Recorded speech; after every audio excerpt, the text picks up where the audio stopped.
Okay, Gordon, looking at the next indicator, we'll actually look at penetration resistance. And we can see that there are several times that we can do this, and we're looking mainly to identify if compaction is a resource concern. So we have several different tools, or a couple different tools that we could actually use.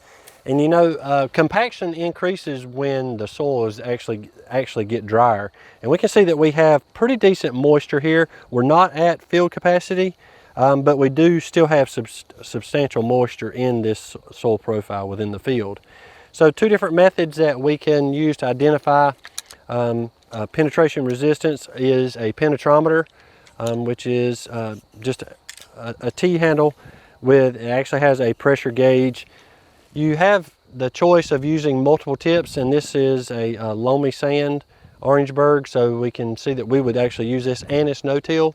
Then we would use the smaller tip. If we were in something that was even a coarser sand or in conventional tillage or conventional management, we would use a larger tip to change out here on this. And if we don't have a penetrometer, of course, we have the trusty flag that we could also use as well. So to demonstrate the use of the penetrometer, you want to pick a site. You would actually use this across the field in multiple areas. And you just want to stand over it while watching the gauge. And there's two different scales. We have 3/4 tip and 1/2 inch tip. And we just want to apply steady pressure as we're pushing down. So we have the 1/2 inch tip, and we want to just identify any compacted areas. So we ran into one there, and we can pull this up. And we can actually use the graduations on this to determine the depth where we find that compacted layer. And then we could actually relate that back to any of that producer interview information. So it says greater than or less than 150 PSI within top 6 inches and less than 300 PSI in 6 to 18 inch depth. Okay, so these are in 4 inch or 3 inch increments. The tip is 1 inch, so the first one would be 4 inches, 8 inches, okay. So we will check that. So we're at 150 there. In the top 4 inches? Less than 150 in the top, within the top 6. Top 6. Okay. So no. How about 6 to 18 inches? Is it less than 300? Actually, we're actually finding 300 within the top 6 inches. So let's think back to that producer interview. What was one of his concerns that he indicated back from a flood? Yeah, he was compaction layer. That's why he was subsoiling. And again, we're doing this off of one spot, so we would want to do this in multiple spots across the field. That way we could get a consensus of what was going on.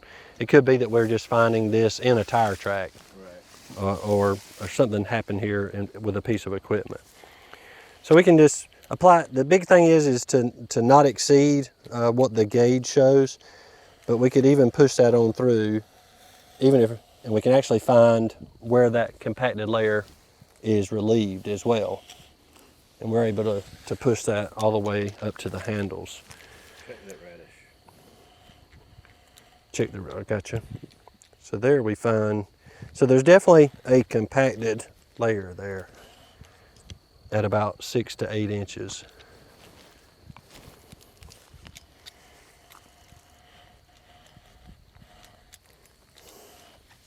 Yes, definitely compacted layer. To utilize a flag, if we don't have a penetrometer, just grab the flag up several inches. I usually like to go about 6 inches. And you just want to grab it with your thumb and pointer finger and just insert it into the ground and just keep even pressure until your fingers actually start to slide down the wire flag. And that's where you can indicate that you have reached a compacted layer. And you can feel where you're having to put additional pressure. And of course you can pull that up and do a measure. So based on that criteria, we can see that we may have a... It says no resistance with the wire flag inserted to 12 inches. Okay, so we can see if we get to 12 inches. no resistance. No, we've encountered resistance at 4 to 5 inches and finger sliding at 6 to 8 inches. So definitely identifying and that. So we didn't meet that criteria. Right. And that coincides with the use of the penetrometer as well.